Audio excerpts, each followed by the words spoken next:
Hello दोस्तों, math study math में आपका स्वागत है। आज की इस क्लास में मैं समुच्चय यानी सेट के बारे में पढ़ाने जा रहा हूँ।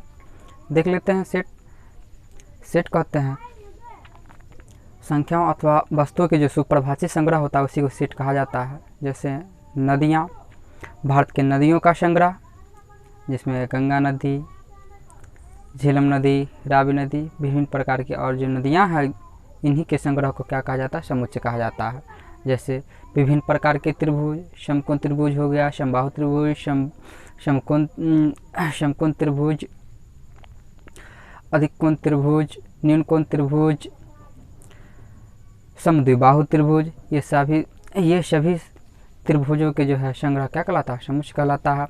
उसके बाद संख्या 10 से कम सभी प्राकृत संख्याओं का समुच्चय जिसमें 1 से लेकर के 9 तक, 1 2 3 4 5 6 7 8 9 तक ये सारी संख्या क्या कहलाएगा? समुच्चय कहलाता है। और उदाहरण ले लेते हैं। जैसे ले लेते हैं x² घटाओ 9 = 0, तो इसके मूलों का समुच्चय, इसके मूल हो गए घटाओ 3 और +3, तो ये भी क्या कहलाएगा? समुच्चय कहलाता है। तो देख लेते हैं समुच्चय के बारे में। समुच्चय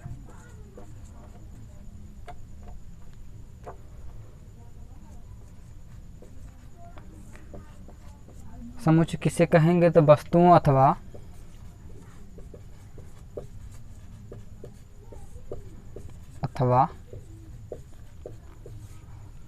संख्याओं के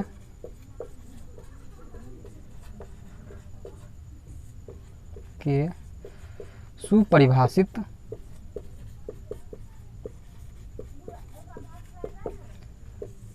संग्रह को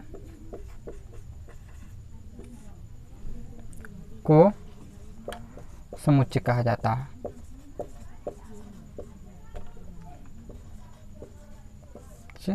समुच्चय कहा जाता है। जिसमें बता दिए विभिन्न प्रकार के त्रिभुज, विभिन्न प्रकार के त्रिभुज में होता है समकोण त्रिभुज,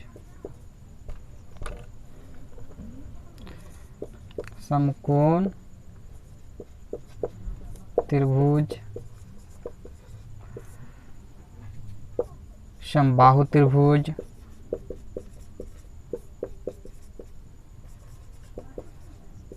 समद्विबाहु त्रिभुज,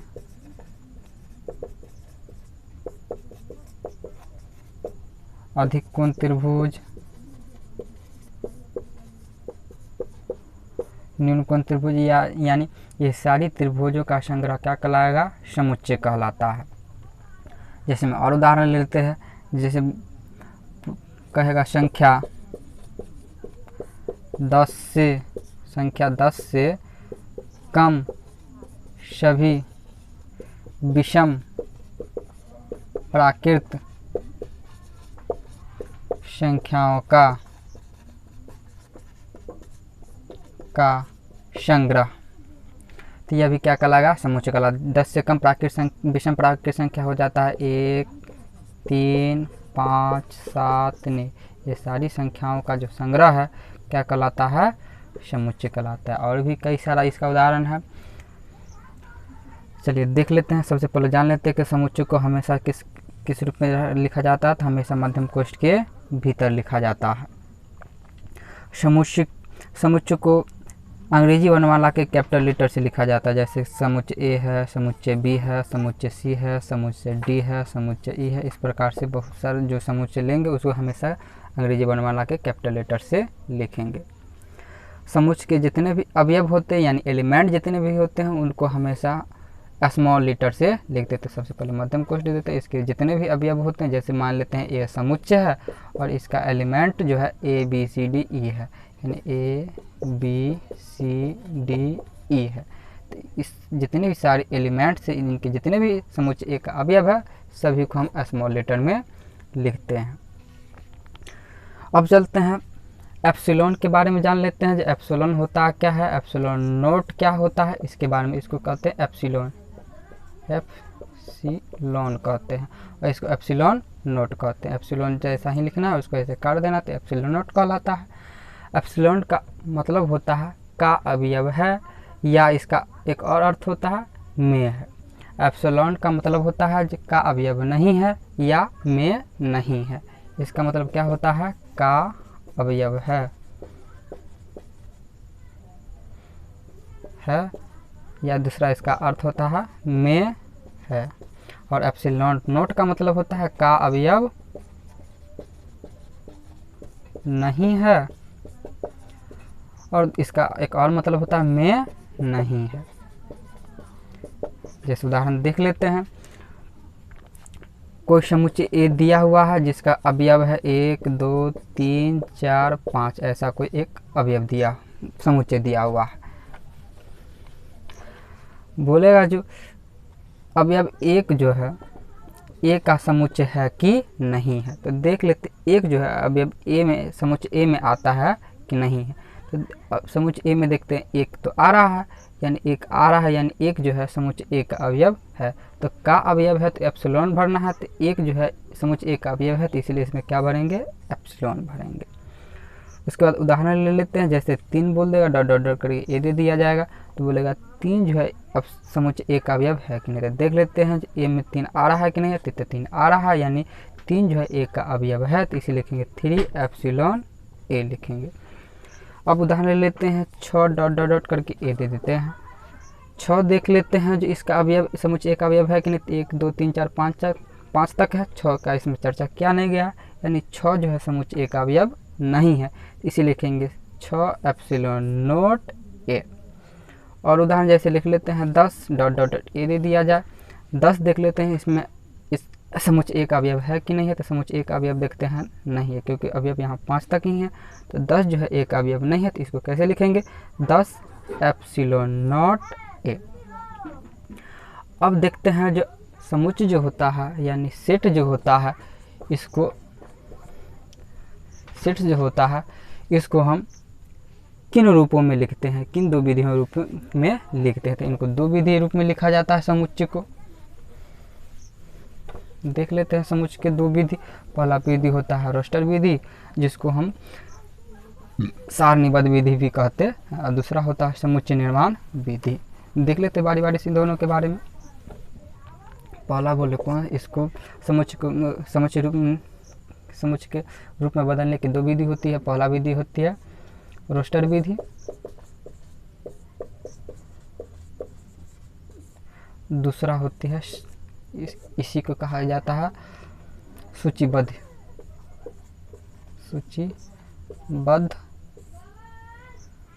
विधि।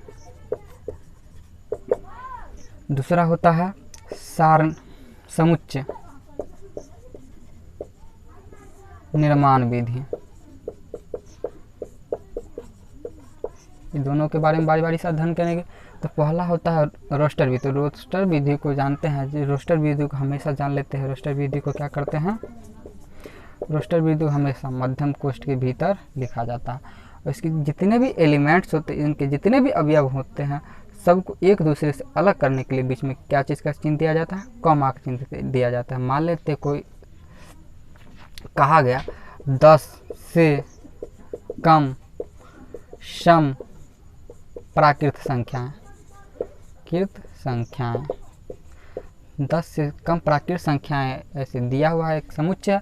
इसको रोस्टर रूप में कैसे लिखेंगे, तो 10 से कम सम प्राकृत संख्या, तो सम संख्या जो 2 से स्टार्ट होती है, और 10 से कम तक लेना है तो 2 4 6 8, 10 से कम लेना है तो 8 तक ही लेना है।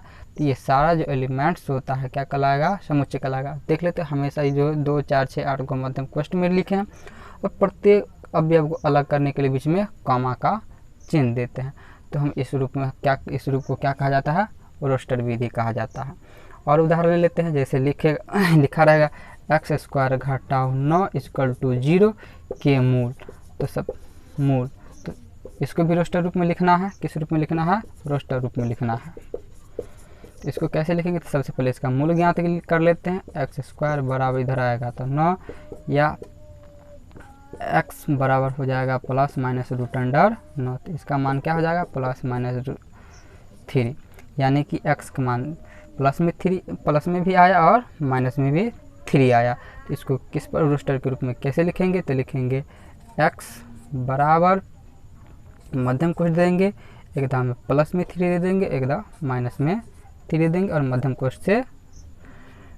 कोष्ठ के भीतर लिख देंगे। तो इस प्रकार से जो लिखा गया है या किसी विधि में लिखा गया है रोस्टर विधि के रूप में लिखा गया। तो रोस्टर विधि समझ में आ गया। अब चलते हैं समुच्चय निर्माण विधि में।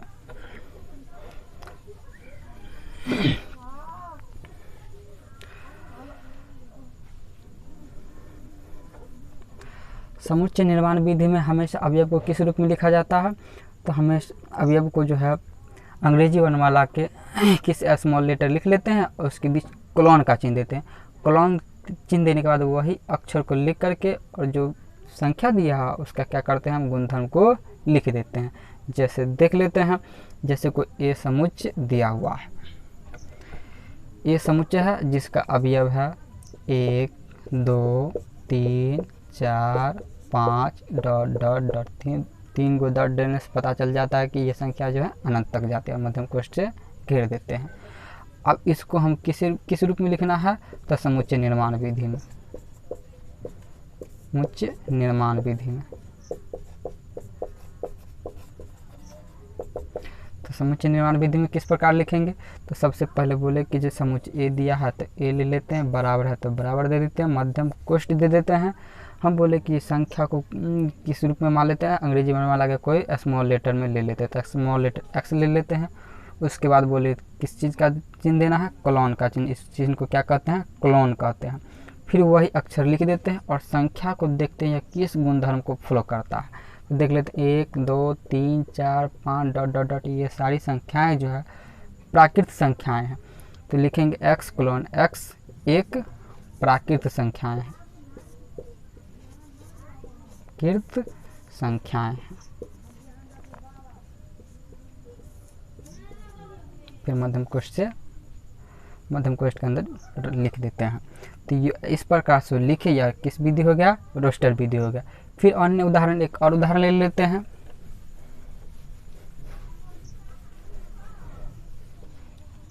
जैसे कोई समुच्चय b बराबर दिया होगा, इसका अवयव 1 4 9 16 25 मध्यम कोष्ठ से घिरा होगा।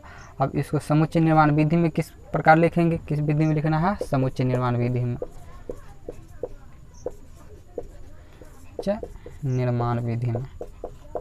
समुच्चय निर्माण विधि में लिखना है। तो कैसे लिखेंगे, तो सबसे पहले लिख देंगे बी समुच्चय, तो बी समुच्चय लिख देंगे, बराबर का चिन्ह दे देंगे, मध्यम कोष्ठ दे देंगे, अंग्रेजी वर्णमाला का कोई स्मॉल लेटर लिख लेते हैं, जैसे एक्स ले लेते हैं। उसके बाद बोले कोलन का चिन्ह देना है, तो कोलन का चिन्ह देना, फिर वही अक्षर लिख देना है और देख लेते हैं किस, अब संख्या के बारे में लिखना है, यह संख्या जो किस गुणधर्म को फॉलो कर रहा है। तो जैसे 1 देख लें तो 1 जो है 1 का स्क्वायर है, 4 देख लेते हैं 4 जो है 2 का स्क्वायर है, 9 देख लेते हैं 9 जो है 3 का स्क्वायर है, 16 देख लेते हैं 4 का स्क्वायर है, 25 देख लेते हैं तो 5 का स्क्वायर है।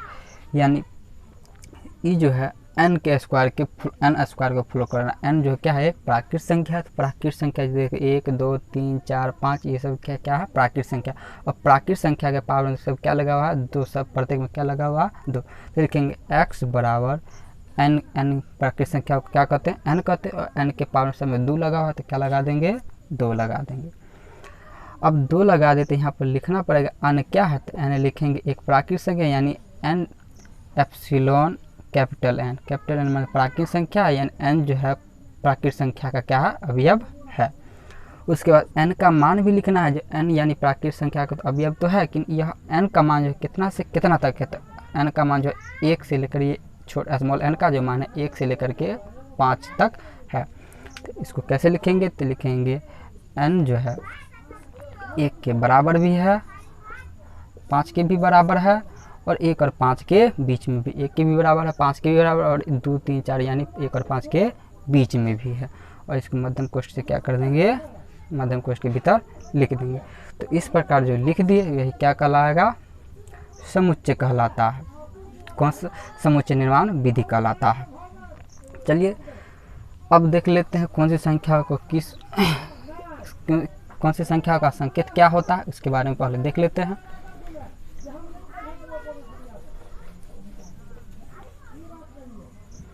जैसे लिख लेते हैं प्राकृत संख्या।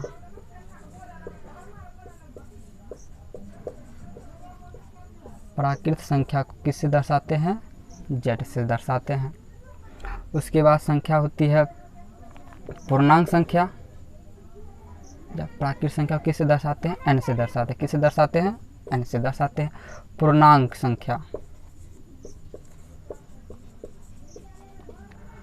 पूर्णांक संख्या को किससे दर्शाते हैं? जेड से दर्शाते हैं। उसके बाद है प्राकृत संख्या।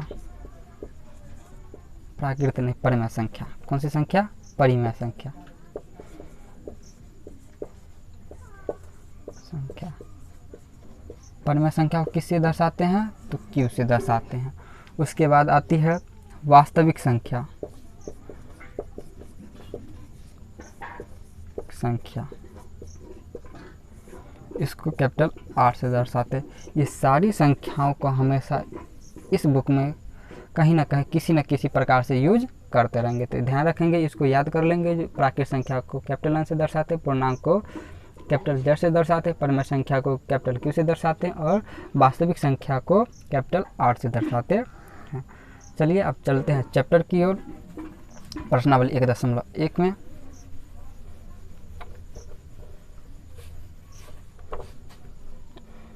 प्रश्नावली 1.1 का क्वेश्चन देख लेते हैं।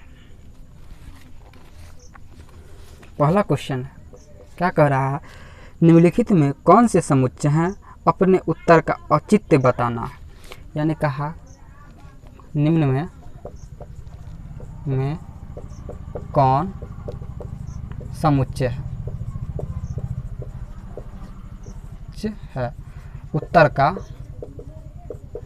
औचित्य बताना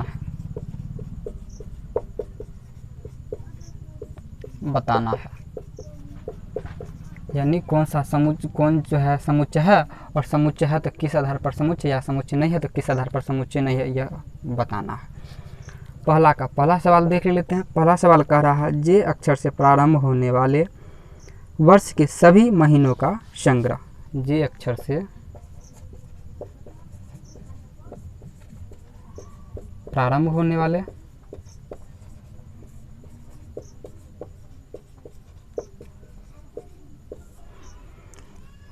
वर्ष के सभी महीनों का संग्रह।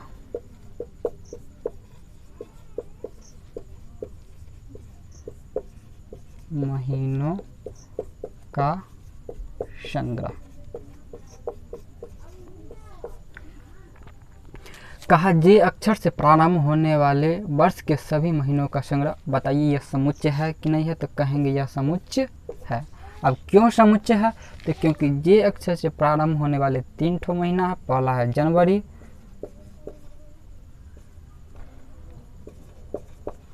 उसके बाद है जून, उसके बाद एक और महीना होता है जुलाई। ये 3 महीना जो है जे अक्षर से प्रारंभ होने वाली वर्ष के महीना, तो इसको क्या कहेंगे? समुच्चय कहेंगे। उसके बाद दूसरा क्वेश्चन देख लेते हैं। दूसरा क्वेश्चन है, भारत के 10 सबसे अधिक प्रतिभाशाली लेखकों का संग्रह। यानी भारत के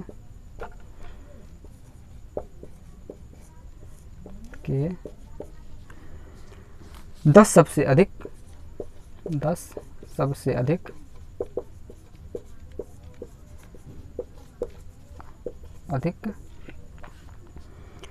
प्रतिभाशाली लेखकों का संग्रह।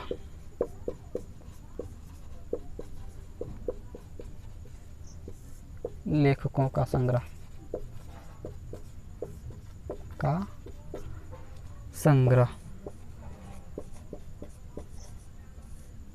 अब बताना है भारत के 10 सबसे अधिक प्रतिभाशाली लेखकों का संग्रह समुच्चय है कि नहीं? तो इसको समुच्चय नहीं कहेंगे। अब क्यों नहीं समुच्चय कहेंगे? तो क्योंकि किस आधार पर प्रतिभाशाली लेखक कहा गया यह हमें ज्ञात नहीं है। इस आधार पर हम कहेंगे यह समुच्चय नहीं है। तीसरा क्वेश्चन ले लेते हैं। क्योंकि अब किस आधार पर प्रतिभाशाली लेखक कहा गया ये भी मालूम नहीं है, और साथ साथ प्रत्येक लेखक को सोचने विचारने के मापदंड जो है अपना अपना अलग अलग होता है। इस आधार पर कह सकते हैं कि यह क्या है, एक समुच्चय नहीं है। तीसरा क्वेश्चन देख लेते हैं, कहा विश्व के सर्वश्रेष्ठ 11 बल्लेबाजों का संग्रह। विश्व के सर्वश्रेष्ठ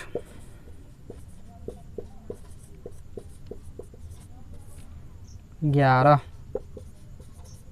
बल्लेबाजों का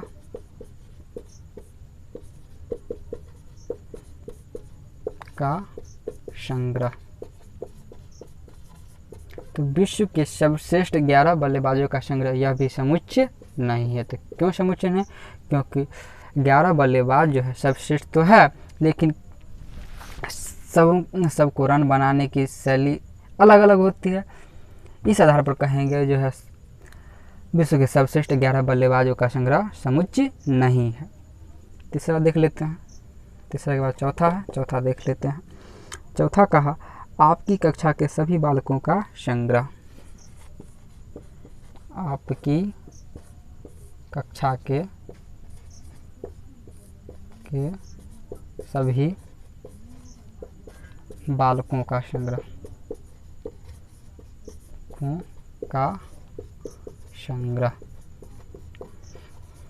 अब पूछ रहा है आपकी जो कक्षा में के सभी जो बालकों का संग्रह समुच्चय है कि नहीं है, तो इसको समुच्चय कहेंगे। अब किस आधार पर समुच्चय कहेंगे? तो आपकी कक्षा में कितना स्टूडेंट पढ़ रहा है, कितना बालक पढ़ रहा है, इसका हम क्या कर सकते हैं, मापदंड निकाल सकते हैं। जो इतना ये कक्षा 11वीं में 50 स्टूडेंट 50 बालक पढ़ रहा है, 75 बालिका पढ़ रही है, तो हम इसको क्या कर सकते हैं, गिन सकते हैं। तो इस आधार पर कहेंगे कि आपकी कक्षा में जो सभी बालकों का संग्रह क्या है, एक समुच्चय है। पाँचवा क्वेश्चन देख लेते हैं। पाँचवा क्वेश्चन है 100 से कम सभी प्राकृत संख्याओं का संग्रह। यानी 100 से कम सभी प्राकृत संख्याओं का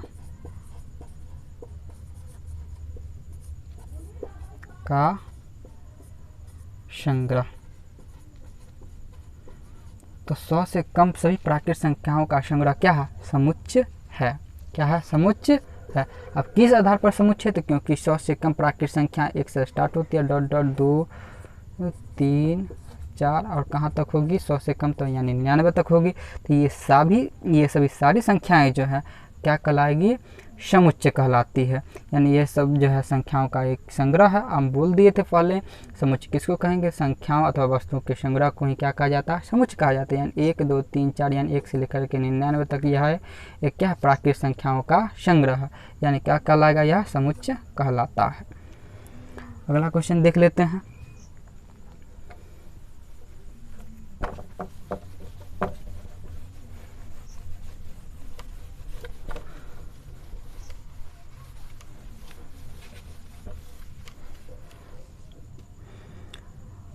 छठा क्वेश्चन है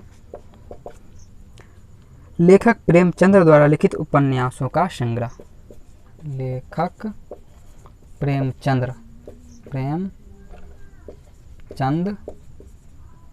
द्वारा लिखित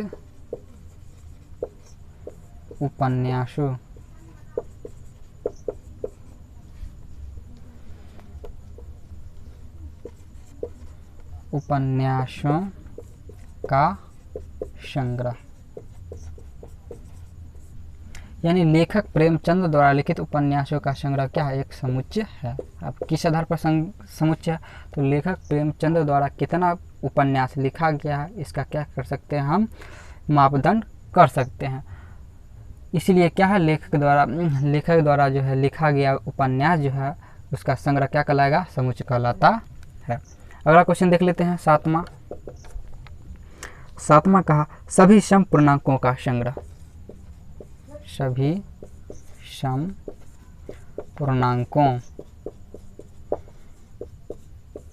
का संग्रह। तो सभी सम पूर्णांक यानी संख्या का चर्चा आ गया है। तो हम जानते हैं जितने भी संख्याओं का संग्रह क्या कहलाता है, समुच्चय कहलाता है। सभी सम पूर्णांकों का संग्रह क्या है, समुच्चय है। अब पूर्णांक में सभी सम पूर्णांक का बात किया तो सम मतलब कि धनात्मक, सम मतलब कि जो 2 से विभाजित हो सके, यानी 2, 4, 6, 8, 10। ये धनात्मक भी हो सकती है, ऋणात्मक भी हो सकती है। घटाओ 2, 4, घटाओ 8, घटाओ 10 डॉट डॉट, ऐसे जो 2 से विभाजित होने वाली संख्या जो है क्या कहलाएगा, सम पूर्णांक कहलाता। और इनके जो संग्रह होंगे क्या कहलाएंगे, समुच्चय कहलाएंगे। अगला क्वेश्चन है क्वेश्चन नंबर 8वां। 8वां में कह रहा, इस अध्याय में आने वाले प्रश्नों का संग्रह, यानी इस अध्याय में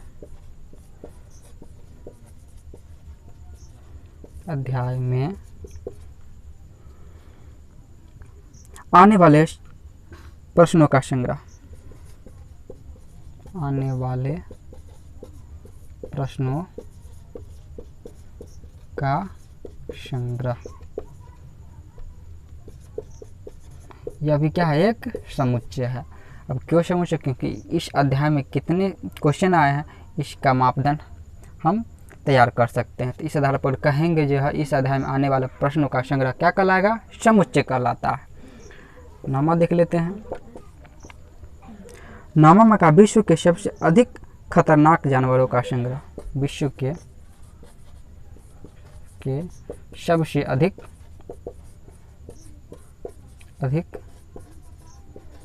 खतरनाक जानवरों का संग्रह।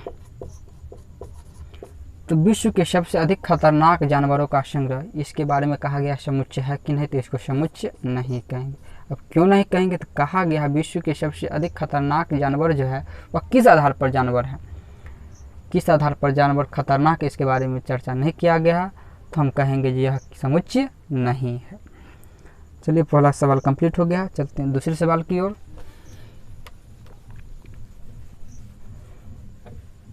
दूसरा सवाल क्या कह रहा है सब देख लेते हैं।